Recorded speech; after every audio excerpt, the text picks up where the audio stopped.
The knock came 3 times, soft and uneven, the kind of knock a person makes when they are too tired to be afraid anymore. It is 3:15 in the morning, the wind off the lake, driving sleet against the windows, and a young woman stands on the porch with a baby pressed to her chest, and she does not know that the man inside has been awake for an hour because his dog would not stop watching the door. Caleb Mercer sat up before the second knock finished.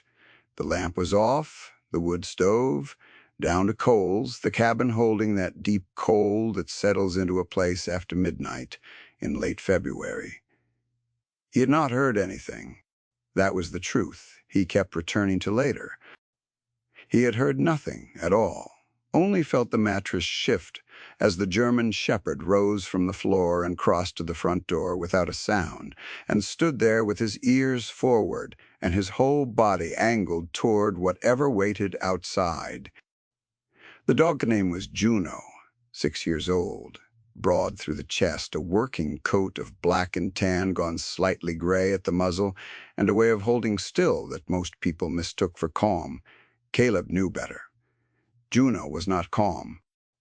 Juno was listening to something, and his stillness was the stillness of a held breath. The dog did not growl. He did not bark. He stood with one front paw lifted just off the floor and waited, and that, more than any sound, was what pulled Caleb out of bed and into the dark. He was 41 years old, a former Marine, built like a man who had spent 2 decades carrying heavy things across bad ground.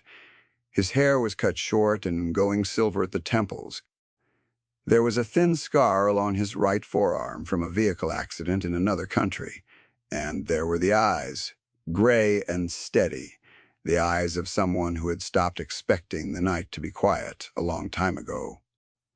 He pulled on a flannel shirt over his undershirt and stood in the middle of the room and listened the way the dog was listening. Then the knock came again, 3 times soft.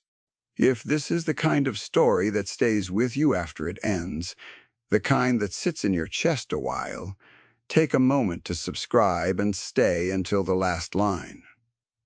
Some stories are worth the whole walk. This is one of them.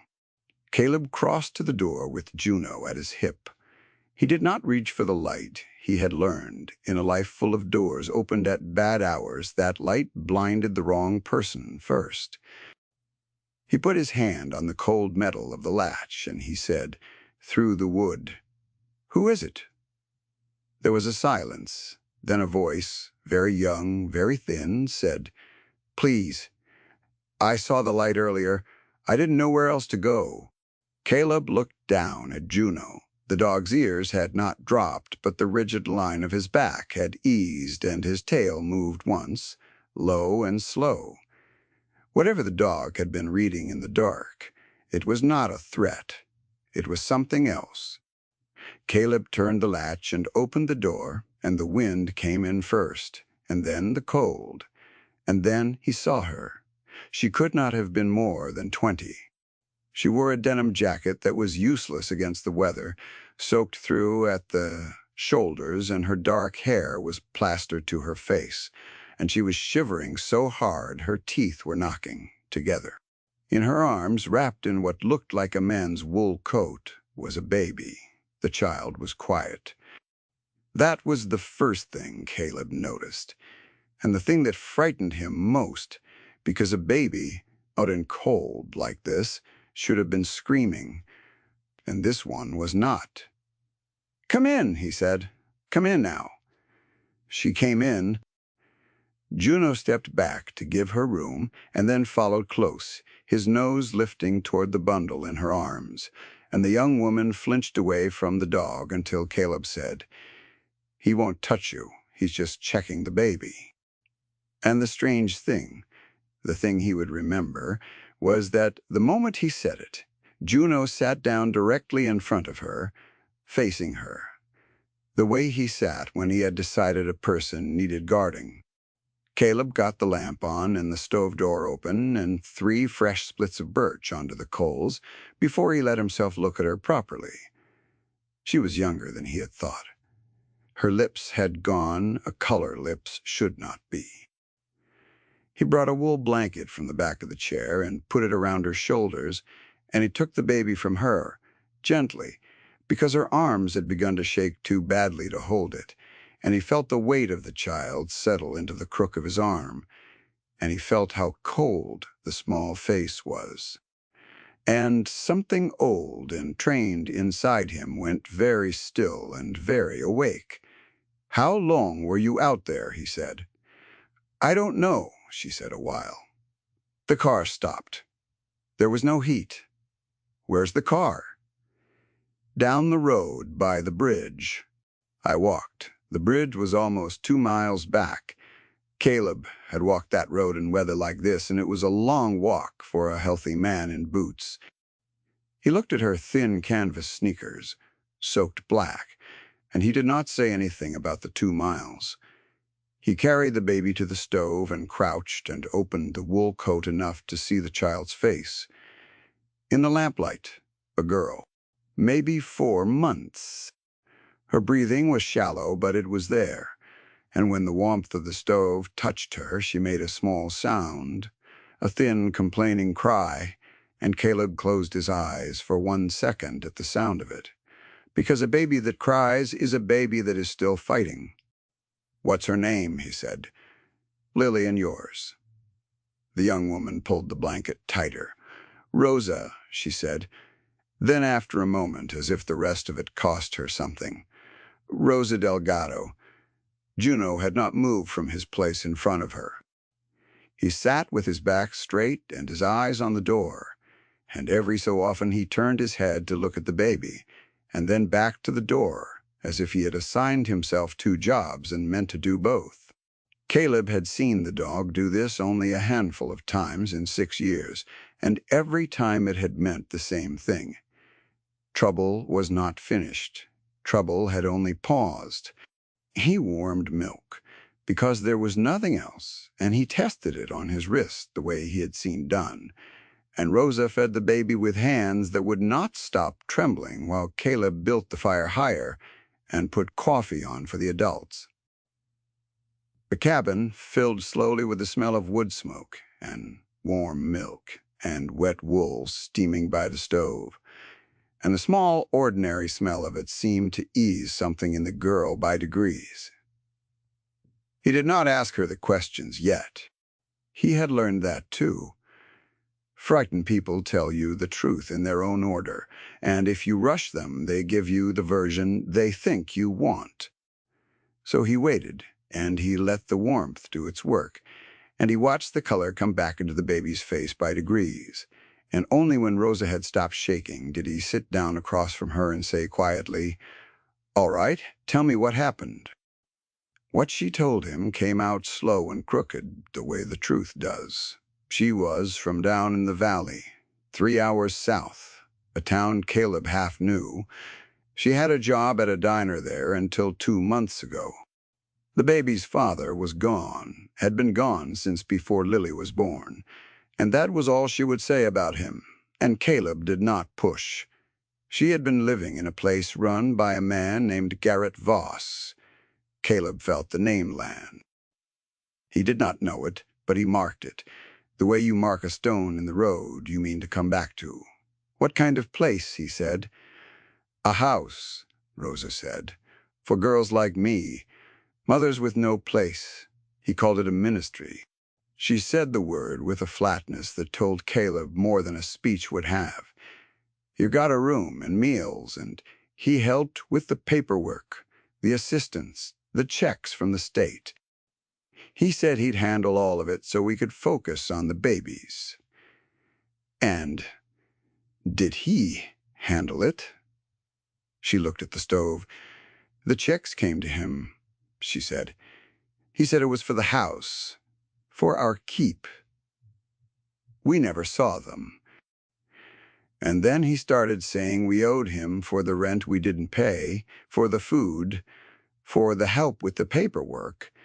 He kept a book. He'd show you the book, and there'd be a number, and the number only ever went up.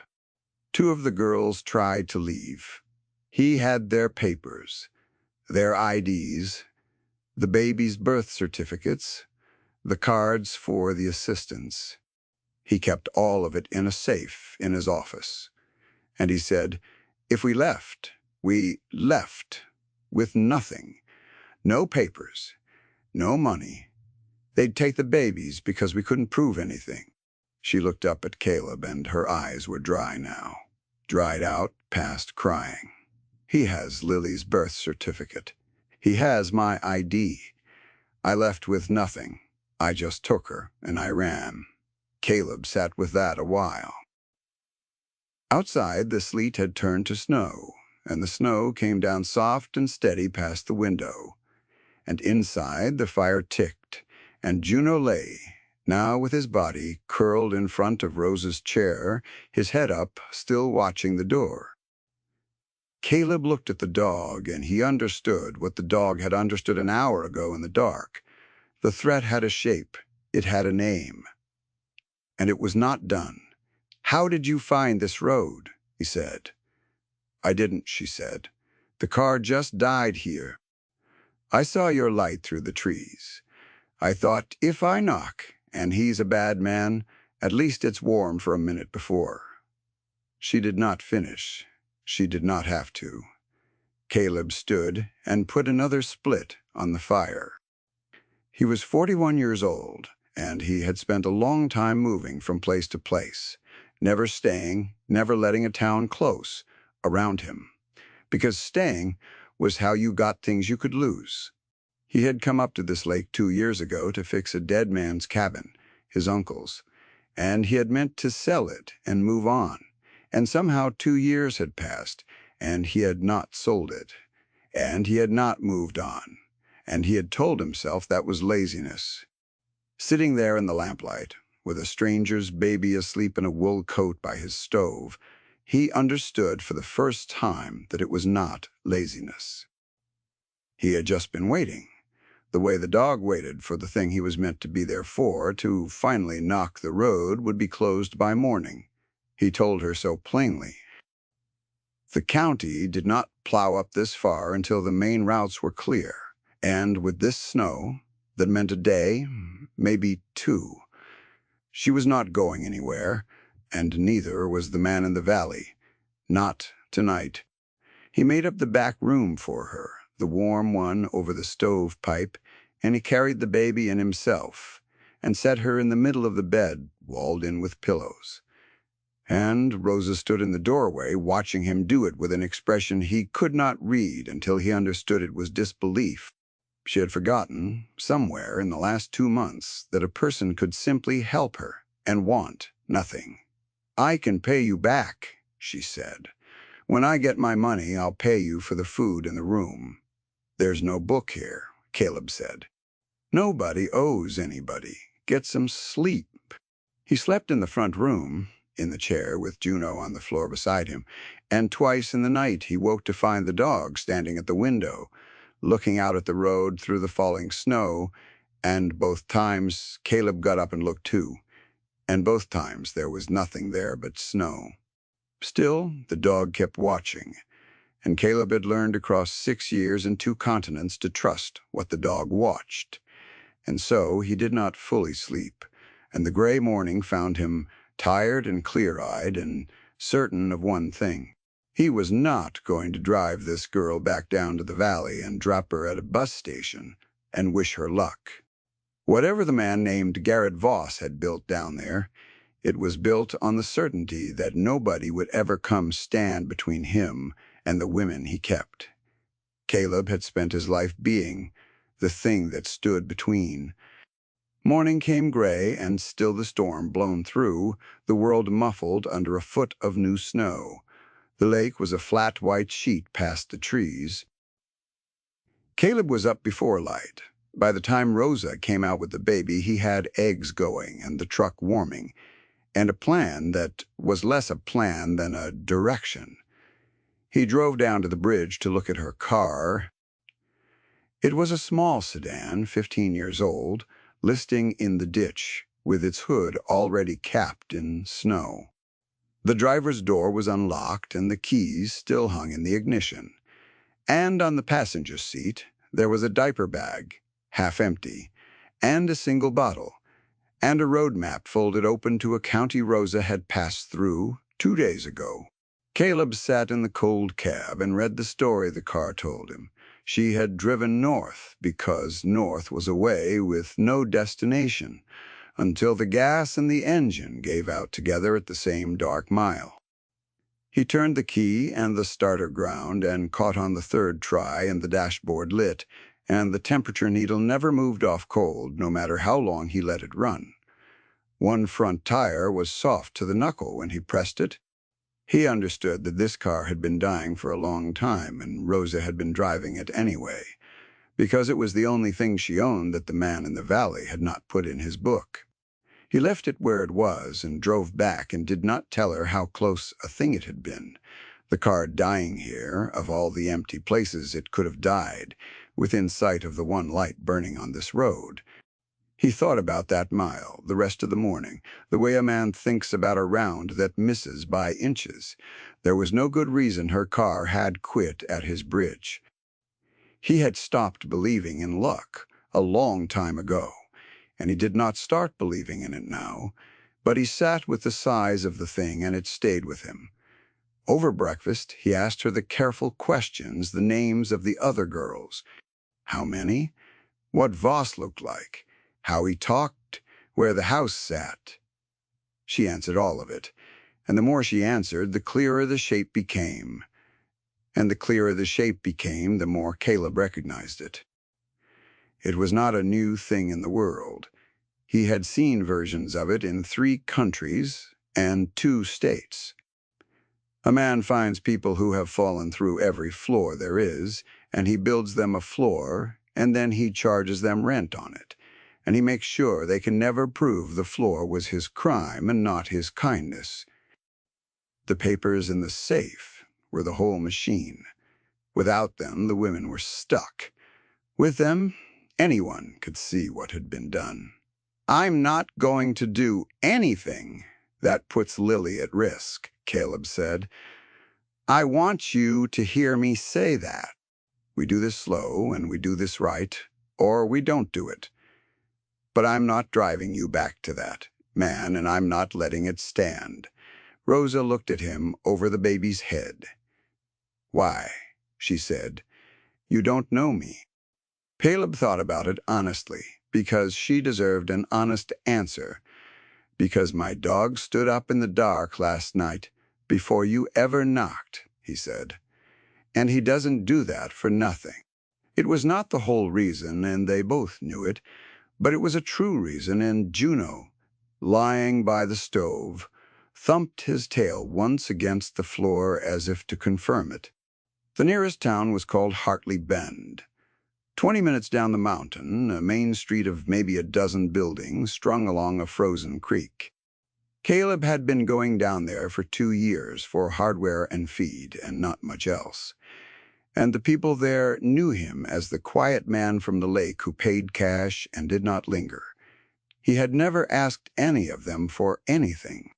That morning, he drove down with Rosa and the baby because she needed dry clothes, and the baby needed proper formula and diapers, and because he had begun to understand that what he was about to do, he could not do alone. The general store was run by a woman named Dorothy Pell, 60-some years old, sharp as a tack and twice as quick, with reading glasses on a beaded chain and a way of taking in a situation without seeming to look at it. She took in Rosa's thin jacket and the baby and the way the girl's eyes went to the door every few seconds, and she did not say one word about any of it. She just came around the counter and said, "Honey, you're going to freeze in that. Come back here, I've got a coat that's just sitting in the storeroom doing nobody any good." And she took Rosa to the back, and Caleb heard the low murmur of the older woman's voice, and after a while, the smaller sound of Rosa beginning finally to cry, the way a person cries when somebody is gentle with them after a long time of nobody being gentle at all.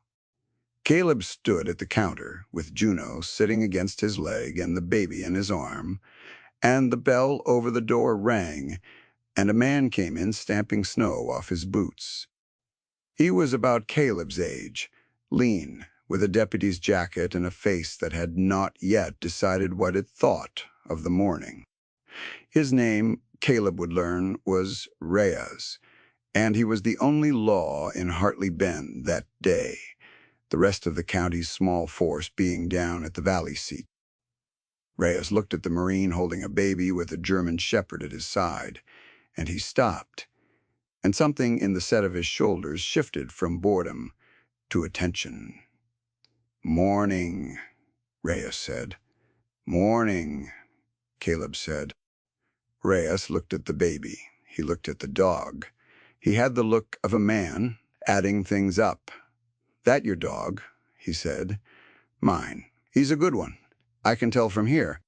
Reyes crouched, and Juno did not move, did not stiffen, only looked at the deputy with his ears forward, and after a moment Juno's tail moved, low and slow, the way it had moved for Rosa, and Reyes smiled a little and stood back up. "He likes about 1 in 10 people," Reyes said. "I had a working dog. I know the look. It was a small thing, but it told Caleb what he needed to know, that this was a man whose own dog had once trusted him, and that was a kind of character reference that did not appear on any badge. So when Dorothy brought Rosa back out in a warm coat with her face scrubbed and steadier, and when Reyes saw the girl and saw the fear come up in her again, at the sight of the uniform, Caleb made a decision. He set the baby in Rosa's arms, and he said to the deputy, quietly, "You got 20 minutes for a cup of coffee. There's a thing you should hear."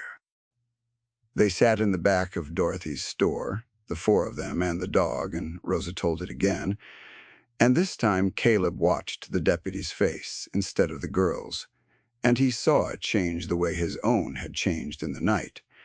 Reyes did not interrupt. He took out a small notebook only once to write down the name Garrett Voss, and Caleb saw the pen press hard into the paper.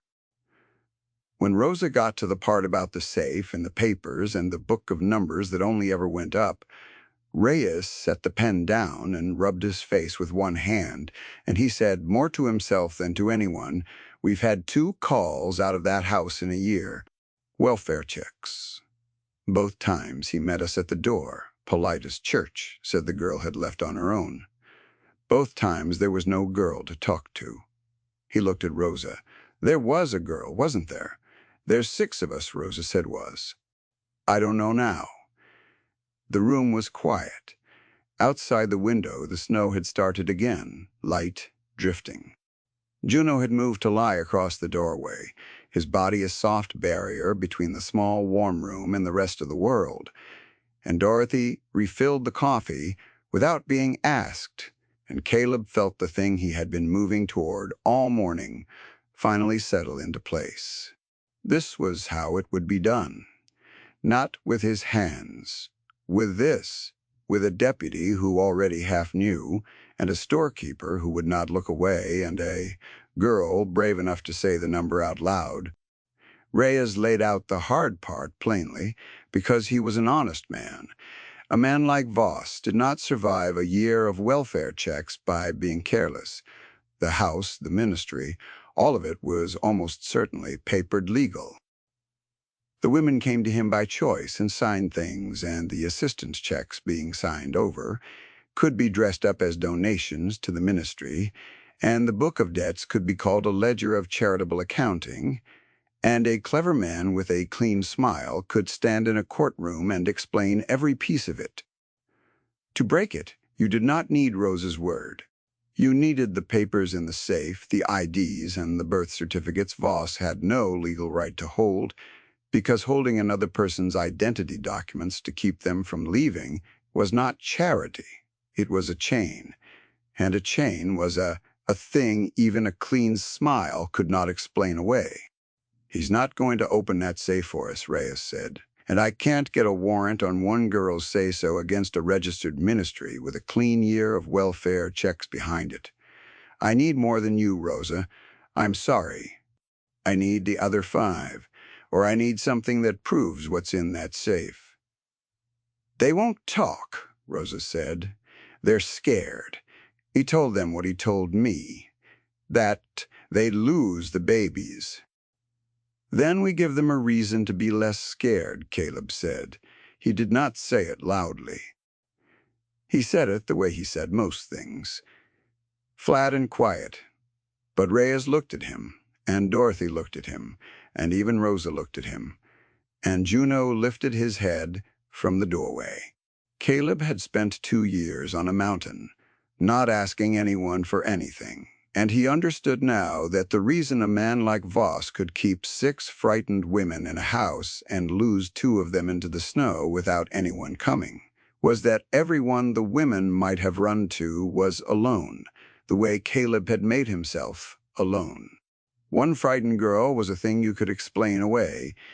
On a doorstep, a deputy and a storekeeper and a marine and a town, all of them looking at the same house at the same time. That was a thing that did not explain away. What followed took 11 days, and it was slow, careful work, the kind that does not look like much from the outside. Caleb did not go near the valley. He understood that his face at that house would only spook the man and tighten the chains. And so he stayed on his mountain, and he did the part he could do, which was hold the line at the one place a frightened woman had already proven she could reach. He fixed Rosa's car properly. New tire, heater, core, so that if she ever had to run again, she could. He let Dorothy spread the word, careful and quiet, through the small network of women who ran the valley's other edges, the church kitchens and the clinics and the laundromats, that there was a warm room up by the lake and a man who kept a book of nobody's debts. And the deputy did the patient legal work, pulling the ministry's filings, finding the 2 old welfare checks that had been signed over, building the slow case for the one thing he needed, which was lawful eyes on the inside of that safe. The break came through the women themselves, the way Caleb had hoped and not dared to count on.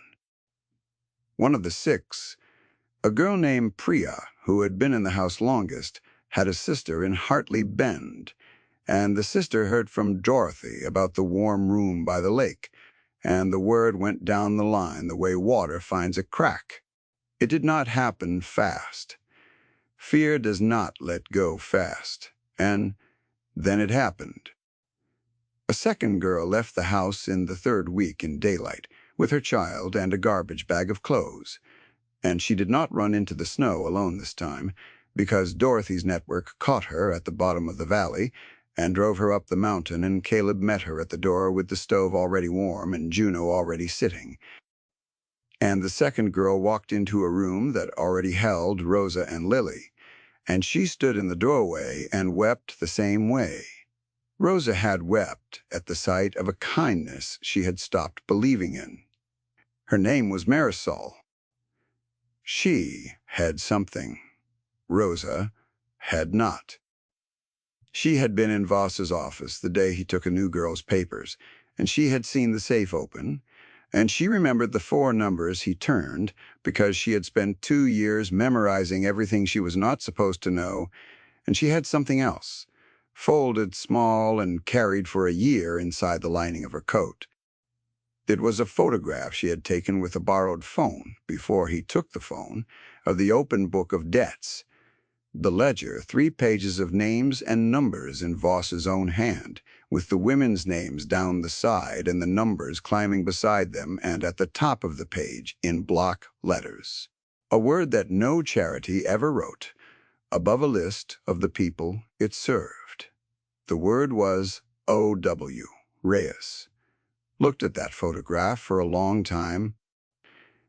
Then he took it to the county seat, and with it and the 2 signed-over checks, and now 2 women willing to stand up instead of 1, he got what he had not been able to get before. He got a judge to agree that there was cause to believe that documents were being unlawfully withheld inside that house, and he got the paper that let him open the door without Voss's permission, and look inside the safe. Caleb was not there when they served it. He had asked Reyes to let him know how it went, and he had stayed on the mountain with the women and the children and the dog, because that was the job he had given himself, to be the warm place at the end of the road. Reyes told him, after sitting in Dorothy's back room with his hat in his hands, and so Caleb knew how it had gone. They had come to the house in the late morning, 2 cars, Reyes and a sergeant from the county, and a woman from the state's child welfare office.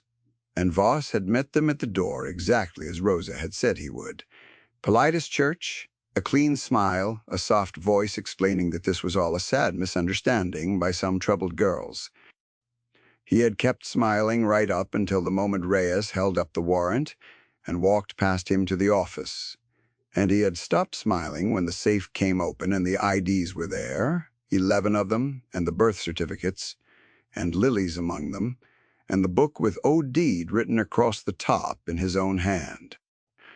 A clean smile cannot explain a safe full of other people's identities. Reyes said Voss talked very fast after that about donations and charitable accounting and the loose talk of unstable women, and it did not matter because the documents did not talk. They only sat there being exactly what they were. The remaining women in the house were taken somewhere warm and safe that same day, with a state woman who had seen the inside of the safe and would not be talked out of what she had seen. The man named Garrett Voss did not go to the courtroom that week or the next. The machinery of it would grind for months. The chains, though, were off. The papers were back in the hands of the people they belonged to, and a man who had built his whole quiet kingdom on the certainty that no one would ever come and stand in his doorway had finally had someone come and stand in his doorway, and the standing had been enough. The papers came back up the mountain in a plain envelope, and Caleb gave Rosa her ID and Lily's birth certificate himself, and he watched her hold the small folded certificate in both hands and look at it, the way a person looks at something they were told they would never get back. She did not cry this time. She had cried herself out weeks ago. She just held it, and she said Lily's name out loud, her whole name, the name on the paper that was hers and no one else's, and Juno got up from the stove and came and put his head in her lap, and she rested one hand on the dog's gray muzzle, and that was the closest thing to a celebration the cabin had. Spring came late that year, way it does up high. The snow held into April, and then went all at once, and the road turned to mud, and then to gravel, and the lake came open and went from white to gray to a hard, cold blue. The women did not all stay. Marisol had the sister and went to her and got work at the clinic and brought her child to see Caleb and the dog on Sundays through the summer. Bria went south to family. She had been too ashamed to call for 2 years and was not ashamed to call now. The house in the valley was sold by the county to pay what the state said it was owed, and the sign that had said it was a ministry came down, and Caleb heard about it the way he heard about most things now, secondhand from Dorothy, in the warm front room of the store that had somehow become the place where the news of these women's lives passed through. Rosa stayed.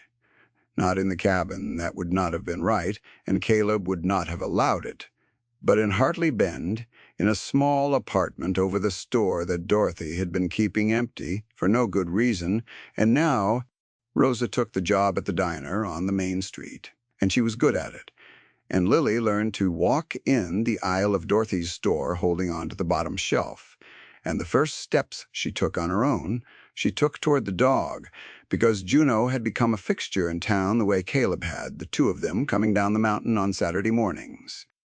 The man buying feed and hardware, the dog accepting the careful adoration of the children who had learned he was gentle if you let him come to you. Caleb did not move on. He had told himself for 2 years that he was going to sell the cabin and move on, and he stopped telling himself that somewhere in the spring, around the time he put a second chair on the porch, because Rosa came up sometimes on her day off with the baby and a thermos, and they sat and watched the lake and did not talk much. He fixed the cabin all the way. That summer, not to sell it, but to keep it.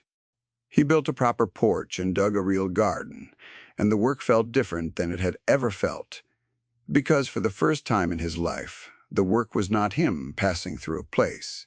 It was him belonging to one.